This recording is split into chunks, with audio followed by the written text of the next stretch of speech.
When you've been playing Airsoft as long as I have, well, you start to build up a collection. Whether you're buying a gun for the performance, the aesthetics, or maybe a little bit of both, well, you start to pile up your Airsoft gun collection. And in today's video, I thought it would be a fun time to take a look at my personal Airsoft gun collection. So in today's video, I'll be showing you all the guns that I own, as well as some other fun stuff for Airsoft, and telling you guys a little bit of a story behind them. What's up, Airsofters? My name is Lane, and welcome back to the BB Warrior. We're here to help you have a better time, both on and off the airsofting field, through our educational content. However, today we're going to be doing something a little bit different. But if you enjoy our videos, I'd love it if you joined our community by hitting that subscribe button down below. And while you're at it, make sure to hit that bell icon next to it for updates when I post new videos every Tuesday and Friday here on the channel. So the first gun I want to talk about is probably the gun with the most accessories that I have on it, and the primary gun that I'm going to be using for a while. So this is my VFC Mark 18 Mod 1. I'm trying to get that to fit inside of the entire shot. This is a fairly new pickup, actually. I picked this up in January, and I have been wholeheartedly happy with it. This is a gun I actually picked up from eHouse over at Gun Gamers. I'll leave a link to their channel in the end card of the video. However, I really like this gun. VFC makes a great airsoft gun, especially their externals, and the fact that they were able to get stuff like the rail color right for that dark brown and the Mad Bull's too light. I really like that. So going from the back to the front of the gun, I have a PTS EPS stock, the enhanced polymer stock. I want to run this for a little bit before I do a review of it, but I like it so far. Just the standard pickup, or the standard pistol grip, excuse me, the stock VFC Knights Armament styles of sights, a primary arms T1 BB shield, and then at the end I do have a foam-filled GMP suppressor, which is again in the Knights Armament style. Internally, this has had some really nice upgrades done to it, and that's going to include a new ASG motor. This does have a gate tighten in it, so I have really good trigger response on it, and then some barrel and hop-up upgrades. Again, I didn't build the gun, so I don't completely know everything that's in there without taking a look. But I really like this airsoft gun. It's only tuned to about 1.1, 1.2 joules, if I remember correctly, which is great because it's the indoor season, but I might throw in a little bit harder hitting spring for the spring and the summer. But anyways, guys, this is my VFC Mark 18 Mod 1. If you're going to be seeing me out on the airsofting field, this is probably the gun that I'm going to have on me until the MTW from Wolverine comes out, I should say. But I don't have anything on the bottom of the rail. We'll talk about that in a little bit why I chose that, because it's something else in my collection. But the next gun I want to take a look at is my Krytac CRB Mark 1. Now this gun came from the second batch of Krytacs in the US, so this gun is pretty old. Krytac still had a lot of stuff to hammer out. However, I can't get this gun to break to save my life. And what I mean by that is I'm probably about 85,000 to 90,000 rounds through this gun at this point. I've used the stock of this gun to get through drywall. I can't break this gun. I'm almost convinced that Krytacs don't break, except for their lower receivers. This is, you know, a standard Mark 1, so it has the Defiance key mod rail. This is a CRB because it only has the 10.5-inch barrel. But I really like this gun. This is probably the airsoft gun I've been the most impressed with, because again, I've owned this thing since they've been coming in the US practically. So, yeah, I mean, this is always a brand that I will constantly recommend to people, is Krytac, because if their experience is half of what I've had with this gun, they're going to be happy, and they're going to have a fantastic airsoft gun. A lot of the guns I'm going to be showing don't have attachments on them, because I like to switch them out whatever gun I'm going to be using. So like all of my parts are on the Mark 18 right now. But this is my Krytac CRB. So moving on, let's do something a little bit different than what I've already shown you. Let's do a sniper rifle. So this is from a company called GameFace. If you're unfamiliar with GameFace, they're a very good sniper rifle company. They're almost as good as Novrich's sniper rifles. Oh god, I can't even finish that joke. Just kidding. GameFace is awful. I got this gun at a sporting goods store, and the only reason I picked this gun up is because it is a nice rifle to practice painting on. This gun only shoots about 1 joule, so 280 FPS, so I can't actually snipe with it because it's not like a Tokyo Marui where it has crazy range at that FPS. But this gun is nice for just painting. I have brought this indoors once to use, and actually got a few people. I wish I had a scope cam back then. But this is really just a gun for aesthetic purposes. I want to practice painting on this gun so that when I go to paint one of these more expensive guns, I don't screw it up. But yeah, this is a Game Face. Yep, that's the brand. Game Face VSR 10 clone. So in the fashion of different styles of airsoft guns, I don't want to show you another M4 right now. So why don't we move on to the only support weapon I've ever owned, and that is a Knight's Armament LMG. I'm trying to get that to fit in the frame for you guys.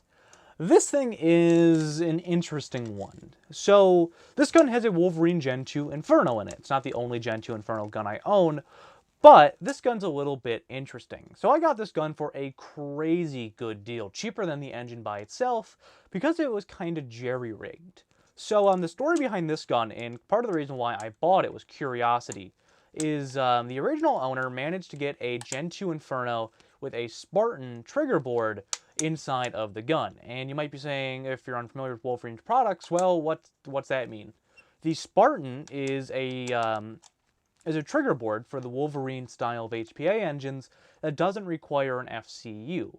So this only works in V2 airsoft guns, like my Krytac or my VFC. This won't work in an LMG. So I was kind of curious to see, how he made it work, because some of the tuning is done with semi-automatic, and light machine guns like this don't have a semi-automatic mode. So this has kind of just been a showpiece for the moment, because that is an issue. I just haven't bothered to go buy the LMG electronics to make this gun work perfectly, but it's a perfectly running Gen 2 Inferno. So when this Krytac finally does die, I could just throw it in there and be a happy camper. But this is an interesting airsoft gun. It does have the buffer tube adapter on here. Now, this is not the one that Z-Shot sells and makes. This came with the gun when I bought it, so I'm not sure who makes it. I apologize about that. It does have no flash hider on here. The threads are pretty jacked up. I'm not sure what he did there. These have really small box mags who only hold like 1,200 rounds, which is cool because when you're trying to aim, you don't have a huge mag getting in your way, and it's less weight. However, you don't have as many BBs, so it's kind of a trade-off. If you hit this button up here, it is a quick detach barrel, and inside of there, I do have a Mad Bull Black Python barrel. That's what it is. And then it has the stock hop-up because I haven't bothered to put in a brand new hop-up because I haven't quite gotten the engine to work, but that's no fault of Wolverine. Some guy tried messing with the electronics. So again, this is the Knight's Armament LMG. I believe Z-Shot are the people who distribute these. I'm not sure what I'm going to do with it. I might just try to sell off the body and use the engine in something else, but I don't exactly need any more Wolverine engines now that the MTW is coming out, and I do have my pre-orders for that.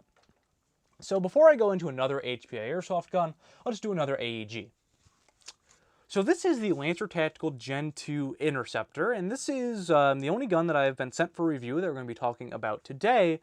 However, this is a nice little beginner's airsoft gun, or an intermediate player's airsoft gun in my opinion. This gun is wholly for the more beginner style of airsoft videos I'm going to be doing, but it is built pretty well. So if you're a newer airsofter, I haven't had a chance to field this, but I do like it. It's nice and lightweight, so if you're someone who's looking to throw an engine into a body and you just want the body to be really lightweight, this is a pretty good setup. It does come with a adjustable stock. The buffer tube is plastic. Not a big fan of that personally. However, I do like that they went with the SOT mod style of stock. It does come with flip-up sights. I really do like the flip-up sight because you can just hit it real easy and it comes up. It does have a rail extender to make this have a little bit more mass up front. It kind of circles in this entire flash hider though. So it looks a little bit more like a Salient Arms gray more than anything. So I only use it like this. But yeah, this is the Lancer Tactical Gen 2 Interceptor. Now let's move on to the final rifle caliber gun that we're going to be talking about today. And this is actually another Lancer Tactical airsoft gun. This is a Lancer Tactical Knight's Armament PDW with a Wolverine Gen 2 Inferno inside. This gun has quite the history. So this belonged to a field owner, an indoor field down in Pennsylvania, which has closed. And then he sold it to one of my buddies, who then sold it to another one of my buddies, who then sold it to me. So this gun has seen quite a amount of owners, and I've been pretty impressed with it. Even though this is a Lancer Tactical, when I got my hands on it, I thought this was VFC because of how high quality the externals are. I don't know if they make this airsoft gun anymore. However, I really like the fit and feel of it. This is like one of the only stubby guns that I actually enjoy the look of aesthetically, and the Gen 2 Inferno performs flawlessly in here when I'm not having alignment issues, which is more issues of trying to get an aftermarket engine inside of a gun. However, I digress. The MTW fixes a lot of those issues. It does have a ambidextrous fire selector, you know, when I have the other side in there. Ambidextrous mag release, and I do have one of the new Speed QB EPMs in here. I just got this in today, actually, and I thought this would be the most fitting of guns for this to be sitting in. And then it does have a foamed suppressor as well. Combined with the Gen 2 Inferno, this gun is quiet. It is one of the most entertaining things to hit someone, and they have no idea where you are, and they couldn't even hear the shot. It is so entertaining. But yeah, this is my Lancer Tactical Gen 2 PDW. It does have the folding stock as well, which is nice for transportation. I don't really like shooting like this because I can't find my red dot. However, I've seen some people do it to quite good success. So now that we're done with rifles and light machine guns, why don't we move on to handguns? This is always a fun one to do. So this is my Krytac G17. I've owned this gun for a while. It does have the flat metal finish, which is nice. I don't think that was stock. I think that was done afterwards. It does have a little bit of grip tape going around it. I just like that on my handguns. This gun's probably going to be getting sold soon, and the reason for that is, well, the Elite Force Glocks are coming out, and those are going to have way better part support than a Krytac, because Krytac takes some fitment to make Tokyo Marui parts work in it, and that sort of thing. Plus, mags will be easier to get at local stores. So this gun has done me really good. I've owned this gun for probably 2 years now, I think. Krytac does make a good gas pullback pistol. I think that they're one of the more underappreciated brands in Airsoft because their pistols do work pretty well. And the fact that a lot of their parts are interchangeable with Tokyo Marui, some require a little bit of modification. But I really do like this pistol. I've always been a fan of G Series and how they feel. And I can't wait for the Elite Force to come out because they're going to be true 1-to-1 spec. And the handle won't feel a little bit different. But again, a Krytac G17. Now, the next handgun I want to talk about is probably my favorite handgun I've ever owned. I would probably consider this to be the Krytac of handguns. Now, this is a Krytac, a KJW, my bad. This is a KJW P226. I've owned this gun for about as long as I've been running the channel, actually. I picked this up in the same month, and this gun has performed flawlessly for me. I haven't replaced a single thing in here. You know, I've only had to replace, magazines and things like that when I drop them. But this gun is just a powerhouse. I have attached a knockoff Surefire X300 Ultra on here, and I will be doing reviews of both of the products in the near future. I just want to go out and get some gameplay, doing an extended review of the 226 and then doing a review of the light from Element. But I really, really like this handgun. Like I said, I've had it forever. The KJW mags can leak a little bit. There's 2 pins at the bottom of the magazine that tend to leak, so I tend to only use Tokyo Marui or Wii mags in this. But, it does have the flashlight on there. I would shine it, but I don't want to lose my focus. But yeah, I really like this handgun from KJW. Now we're going to move over into launchers. And the first one I want to talk about is the one that I don't like the most. I want to save the best for last. So this is a 6mm Pro Shop short grenade launcher. I'm not sure what the actual name of this little guy is, but I pretty much just picked it up for jokes. I got this as a really good deal on Black Friday. So I just wanted to, I never really used 40mm. It's been a couple of years since I owned my pirate gun. So I thought that this would be a fun little thing to have, just like a last resort 40mm shot, or to just kind of walk up on some people and dunk on them with this thing. I just thought that it would be fun. I just used the shower type of grenades in here. I'm sure a tag would work. However, I'd rather have something a little bit sturdier for a tag. The entire assembly for the trigger is made out of plastic. I'm not a huge fan of that, including the trigger itself. But there will be a review on this once I get some more time with it. Now, like I said, I wanted to save the best for last, I guess you could say. I think that this is one of the most interesting parts of my Airsoft collection, because anyone can own a Mark 18 or a Krytac or anything like that. But this one is, as far as I know, discontinued. This is an S&T M320. I've wanted these for a very long time. I bought a Knights Armament M79 Pirate gun. I didn't like that it didn't have a stock. I didn't want to move up to the full-length version. So this is kind of the best of both worlds, in my opinion. So it's a good thing that I'm right-handed, because this only loads from the right-hand side. So there's a little button in front of the trigger that pops open the door that allows me to take this out. This is my tag launcher. So when I go to pick up some tags this summer, this will be the one that I choose. I'm going to stop doing that because it's probably too loud for you guys. But this does have a adjustable stock. This was painted by the original owner.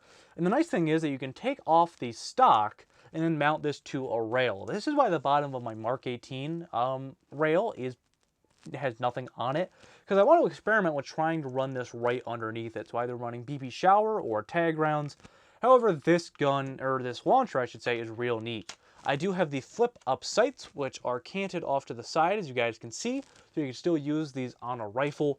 However, this thing is just neat. This is one of those things I've been looking for a really long time. This is actually another one of those things I picked up from one of the guys over at Gun Gamers. So this is the S&T M320. If you guys can get your hands on one of these and you like 40mm, do it. Just jump on that deal, because you're probably not going to find another one of these. So that's really going to do it for today's video. Unfortunately, a lot of the guns in this collection are probably going to be getting sold off in the next couple of months. I just, I don't use them all, and I'd rather see them go to a nicer home, especially the HPA guns, because I'm going to be picking up the Wolverine MTW. And the equipment for the channel gets kind of expensive. It helps me pay for trips and other games I want to go out and meet some of you guys. So while it sucks that I have to get rid of some of these, at least it's going to find a home that's actually going to use them. But that is going to do it for today's video, guys. Thank you so much for staying until the end. If you want to see any sort of gameplay with the, especially the launchers, make sure to let me know. This is something that I've wanted to do for a while. I would like to test out that new grenade that shoots like 100 rounds in a second that Airsoft Innovations is teasing, excuse me. But yeah, if you had any ideas for a fun gameplay or like a challenge, make sure to let me know. I'd definitely love to hear that sort of thing. But again, that's going to do it for today's video. If this was your first time here, I'd love it if you joined our community by hitting that subscribe button down below. And while you're at it, make sure to hit that bell icon next to it for updates when we post new videos every Tuesday and Friday here on the channel. And while you're at it, make sure to check out the BB Warrior patches. They help me get better equipment to make better, higher quality videos for you guys. There'll be a link down in the description below for those as well. But this has been Lane from the BB Warrior talking about my Airsoft gun collection, and I will see you all next time.